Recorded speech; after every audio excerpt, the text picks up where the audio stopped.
Sekarang akan saya ajak saudara sekalian melihat metode-metode apakah yang digunakan, yang dapat digunakan, dan yang harus dikembangkan untuk memanen air hujan itu. Metode yang pertama adalah metode bak tampung, sangat sederhana. Kita tampung air hujan itu, kita pakai untuk kebutuhan air kita. Atau metode sumur resapan, yang kedua. Air hujan itu kita resapkan ke dalam tanah agar bisa mengisi pori-pori tanah, mengisi air tanah.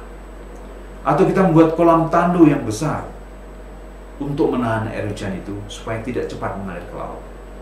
Atau kita membuat biopori, ya, biopori sehingga kita bisa meresapkan air lebih cepat ke dalam tanah. Atau kita mengembangkan tanggul pekarangan untuk menahan air hujan sementara di pekarangan kita masing-masing. Atau kita mengembangkan areal yang luas untuk meresapkan air hujan agar air hujan meresap ke dalam tanah sehingga kita punya cadangan air tanah yang sewaktu-waktu tidak kita pompa atau sumur kita tidak kering karena di sekitar sumur itu ada cadangan cukup air tanah. Atau kita membuat parit resapan dan jogangan, tanggul pekarangan kembali. Sungai bawah tanah pun bisa kita manfaatkan untuk menampung air hujan. Kita memodifikasi landscape kita yang tidak ramah air, bisa kita modif sedikit demi sedikit sehingga dia akan menjebak air atau memanen air itu dengan sendirinya, air hujan itu. Atau kita kembangkan konsep perlindungan air tanah dengan membebaskan lahan dan membiarkan lahan itu tumbuh tanaman-tanaman yang bisa meresapkan air hujan ke dalam aquifer atau ke dalam groundwater, air tanah. Atau kita membeli area di pertanian-pertanian yang kita keruk untuk dimasukkan air hujan itu biar meresap ke dalam tanah dan digunakan petani. Atau kita membangun retarding basin untuk parkir sementara air hujan. Atau kita menghidupkan dan merevitalisasi telaga dan danau. Dan yang terakhir, tentu saja tadi saya sampaikan, hutan dan gunung adalah pemanen air hujan yang terbesar, merupakan hadiah dari alam, dari Tuhan untuk kita semua. Baiklah, itu adalah metode memanen air hujan dan akan saya terangkan satu persatu metode air hujan ini. Yang pertama adalah metode bak tampung rumah tangga, sangat sederhana. Kita bisa membuat bak tampung, setiap orang bisa membuat bak tampung air hujan yang digunakan untuk keperluan air bersih. Misalnya, untuk mencuci mobil, motor, untuk membersihkan lantai, menyiram pot-pot di dalam keluarga kita, untuk flushing toilet, untuk flushing kamar mandi, untuk mencuci, dan lain sebagainya. Ya. Ini adalah salah satu contoh rainwater tank, ya, yang ada di Fakultas Teknik Universitas Gadjah Mada, Magister Teknik Sistem. Kita membangun water tank ini untuk menangkap air hujan, memanennya, untuk digunakan sebagai pengisi kolam ikan dan digunakan untuk bersih-bersih lantai dan keperluan-keperluan lainnya. Ya, dan kita ingin kembangkan di seluruh universitas. Mudah-mudahan kita bisa memanen air hujan itu dengan baik sebagai contoh kepada masyarakat bahwa potensi air hujan itu sangat bagus dan sangat bersih dibanding dengan air sungai maupun air laut. Air hujan itu sangat bersih dan higienis juga. Ini adalah metode memanen hujan di perumahan yang modern. Contohnya di negara maju, mereka sudah membuat pemanenan hujan yang ditaruh di bawah tanah, dilengkapi dengan fasilitas pompa. Setelah dimasukkan ke dalam tangki pemanen air hujan, dipompa kembali untuk disalurkan ke laundry, wash machine, digunakan untuk flushing toilet, WC, bersih-bersih, menyiram tanaman dan sebagainya. Kebutuhan air di rumah itu dipenuhi oleh bak pemanen air hujan. Juga dalam 3 dimensi kita lihat ada yang punya 2 reservoir di bawah dilengkapi dengan dengan micro treatment untuk membersihkan air hujan itu, kemudian dipompa ke atas, ada reservoir di atas, baru digunakan untuk segala keperluan terkait air di rumah yang bersangkutan. Ini adalah metode bak tampung rumah tangga yang ada tadi ini di Aceh, kemudian ini di Gunung Kidul. Bapak yang di Gunung Kidul ini sudah mempunyai bak tampung air hujan. Ini adalah talang penampungan air hujan, tapi Bapak ini rupanya belum memanfaatkan secara maksimal karena masih ada satu luasan atap yang tidak dipanen di situ. Ini di Filipina, sedangkan ini di Jerman, di mana orang di sana juga sudah memanen air hujan dengan tangki yang sangat besar untuk satu keluarga. Tangki ini kira-kira 10 meter kubik air yang bisa ditangkap di sini. Ini adalah di Australia, di Queensland. Kita melihat apartemen ini dilengkapi dengan pemanen air hujan. Di sini pun ada pemanen air hujan yang cantik, yang disesuaikan dengan situasi di situ, sehingga dia punya cadangan air yang digunakan untuk berbagai macam kepentingan. Ini kita lihat juga 3 meter kubik di Australia juga memanen air hujan yang sangat manis bentuknya, sehingga orang akan familiar dengan bentuk-bentuk pemanen air hujan yang bagus. Juga kembali ini adalah pemanen air hujan yang lain di Australia, di Queensland. Masyarakat maju yang sudah kaya seperti di Australia toh masih memanfaatkan air hujan untuk kebutuhan air bersih mereka. Kita lihat di sini juga ada pemanen air hujan dari atap dimasukkan di sini. Ini di Australia juga. Ini rumah tangga yang cukup berpenghasilan membeli tangki dan memasukkan air hujan ke tangki air hujan seperti ini. Jadi maksud saya memberikan contoh itu, masyarakat Indonesia tidak perlu merasa menggunakan air hujan untuk keperluan air bersih itu kuno atau tradisional. Justru negara-negara maju sekarang memanfaatkan air hujan itu untuk kebutuhan air minum, kebutuhan air bersih. Mereka masih belum menggunakan air minum kecuali ada treatment khusus. Ya. Tapi bangsa kita di daerah-daerah yang payau menggunakannya untuk memasak dan meminum sampai sekarang ini. Ini ya, rumah dengan pemanen air hujan masih malah terasa indah, bagus, dan kita bisa selalu punya cadangan air yang banyak di situ. Demikian juga ini. Jadi saudara sekalian, hampir setiap rumah mempunyai pemanen air hujan di Australia. Dan saudara lihat di sini, pemanen air hujan yang ditaruh di basement. Ini adalah pralon dari atap masuk ke sini. Ditampung, seluruh hujan yang ada ditampung. Kalau berlebih dia akan dibuang keluar. Ini adalah konstruksi yang dipasang untuk menghilangkan kotoran pada saat flushing hujan pertama. Kotorannya ditaruh di sini semuanya dan dibuang keluar di sini, sehingga air yang mengalir di sana tanpa kotoran atau debu. Pada hujan, saudara sekalian, kemudian teknologi yang berikutnya adalah teknologi bak tampung yang digabung dengan sumur resapan. Jadi saudara punya rumah misalnya, wah saya pengen untuk membuat pemanen air hujan, maka saudara bisa membuat kolam tandu di bawah ini, misalnya di bawah kamar tamu dan sebagainya. Kemudian kelebihannya saudara masukkan ke sumur resapan. Air hujan kita bisa gunakan untuk berbagai keperluan, dan kelebihannya masuk sumur resapan akan mengisi air tanah di sekitar saudara.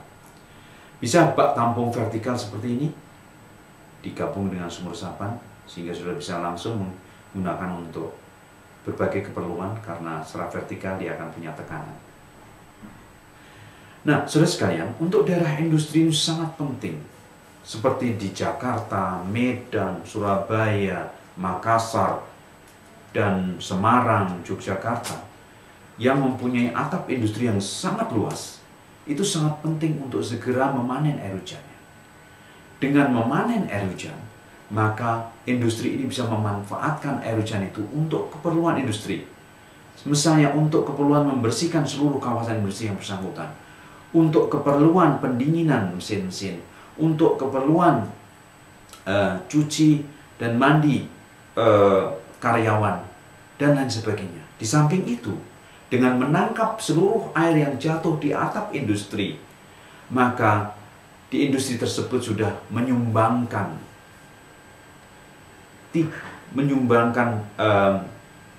safety yang sangat besar kepada masyarakat, karena industri yang bersangkutan tidak menimbulkan banjir di sekitarnya. Di samping itu, industri akan bisa mengirit pemakaian air sehingga pembayaran industri ke PDAM akan sangat murah. Perlu saya informasikan bahwa untuk setiap 100 meter persegi atap industri, juga atap rumah tangga, maka kita bisa menampung air hujan sehari dengan durasi air hujan 1,5 jam dan intensitas 20 cm, intensitas rata-rata 20 mm per jam, dan durasi hujan 1,5 jam, maka dalam satu hari bisa dikumpulkan 4,5 meter kubik air untuk setiap 100 meter persegi luasan atap. Kalau kita punya 1000 meter persegi luasan atap, maka kita akan bisa mengumpulkan air 45 meter kubik air yang bisa dikumpulkan sehari. Kalau dalam satu minggu ada 2 atau 3 kali hujan, maka kita sudah bisa mendapatkan air sekitar 1250 meter kubik air. Betapa besarnya air yang bisa kita kumpulkan dari atap rumah maupun atap industri tersebut. Industri dimanapun memerlukan air, dan oleh karena itu kemampuannya untuk menangkap air hujan itu sangat penting dalam menurunkan kos pembayaran air mereka. Kita tunjukkan industri-industri di luar negeri sudah menerapkan pola memanen hujan sejak dulu, sehingga seluruh air hujan jatuh di atap. Kalau di daerah dingin selain air hujan juga ada air salju, maka dimasukkanlah ke dalam tangki-tangki besar ini dan digunakan kembali untuk proses produksi. Seperti pada gambar industri di sini, air hujannya dimasukkan, dipompa lagi untuk berbagai kebutuhan industri yang ada di situ. Di Indonesia, pemakaiannya belum banyak atau bahkan tidak ada industri yang memanfaatkan air hujan secara maksimal. Maka ini adalah kesempatan yang luar biasa bagi industri untuk sesegera mungkin menangkap air hujan dan memanfaatkannya. Demikian juga di sekolah-sekolah, institusi-institusi pemerintah. Saya kira akan sangat-sangat efektif kalau institusi tersebut segera memanen air hujan dengan pola ditangkap seperti ini. Saudara-saudara sekalian, saya ingin menghibur saudara bahwa banyak sebetulnya masyarakat miskin, masyarakat pinggiran yang memanfaatkan air hujan dengan seadanya. Ini contoh di Sri Lanka, sedangkan ini contoh di Burma. Juga hal-hal seperti ini bisa kita temui di Sumatera, Jambi, dan lain sebagainya.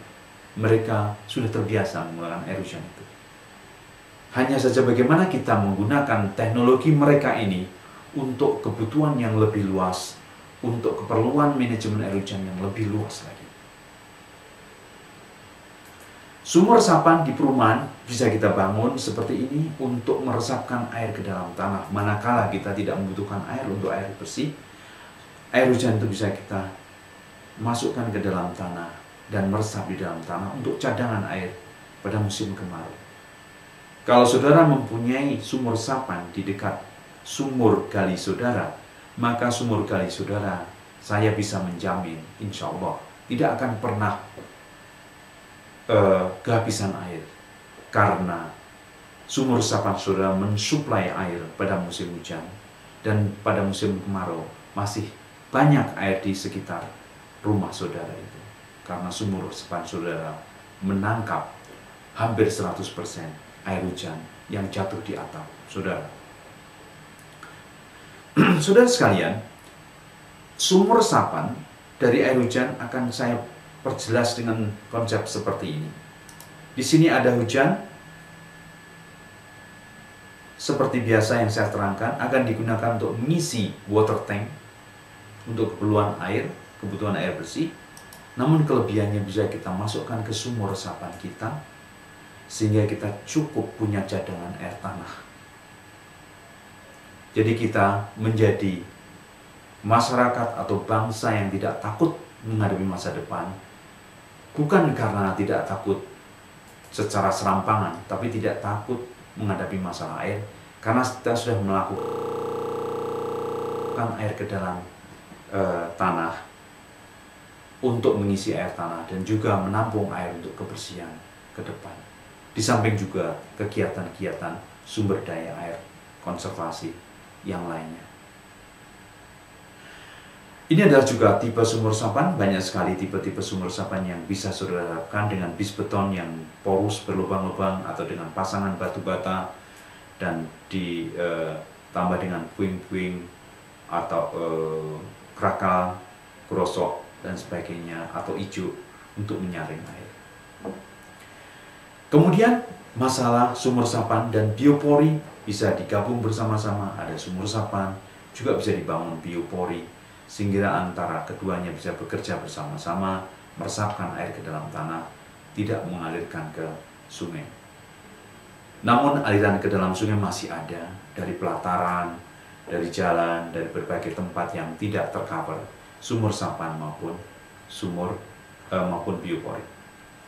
Saudara sekalian, akan saya tunjukkan bagaimana saudara bisa membuat biopori di saluran drainase, ya, dengan cara melubangi, kemudian mengebor dengan bor tangan biasa ke dalam 1 meter, kemudian di mulut biopori itu saudara pasang pralon sehingga kuat, kemudian air akan saudara masukkan seresah atau sampah organik di situ yang dibutuhkan oleh fauna darat atau fauna tanah untuk berkembang dan membuat lubang-lubang di bawah sehingga resapannya akan semakin besar. Saudara juga bisa menutup saluran drainase ini sehingga air bisa berada di sini dan meresap ke lubang biopori yang ada di situ. Tentu saja dilarang sama sekali kalau air ini ada air comberannya. Air comberan dilarang dimasukkan ke dalam tanah karena akan mengkontaminasi air tanah. Dan kalau air tanah itu terkontaminasi, seluruh kota yang terkait dengan air tanah yang bersangkutan akan juga menderita kontaminasi dari air comberan atau air kotor tersebut.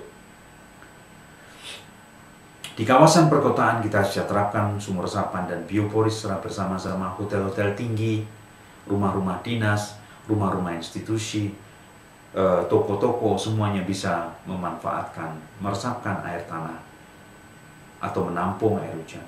Namun perlu diingat, seyogianya, sebaiknya, seharusnya saudara sekalian meresapkan air tanah itu langsung dari atap masuk ke sumur resapan. Jangan pernah dicampur dengan air kotor dari luar, dari air permukaan. Karena kalau itu dilakukan, maka kita semua bunuh diri dengan mencemari air dalam tanah kita secara bersama-sama. Di lingkungan perumahan juga bisa kita bangun koppel, 2 rumah 1 sumur resapan, dan lain sebagainya. Ini adalah konstruksi sumur resapan yang saudara bisa lihat. Tadi sudah saya jelaskan dengan berbagai macam konstruksi. Intinya adalah membuat lubang di dalam tanah dan memasukkan air bersih, air dari hujan itu ke dalam tanah agar meresap ke dalam tanah dan mencapai air tanah. Pasangan batu, ya, dengan gravel yang ada di bawah, air hujan masuk, kelebihan akan keluar ke saluran drainase. Dengan bis beton seperti ini pun saudara bisa melakukan itu kedalaman 2-10 meter. Bak kontrol untuk mengurangi sedimen baru masuk, atau langsung dari atap saudara masukkan ke dalam sumur resapan.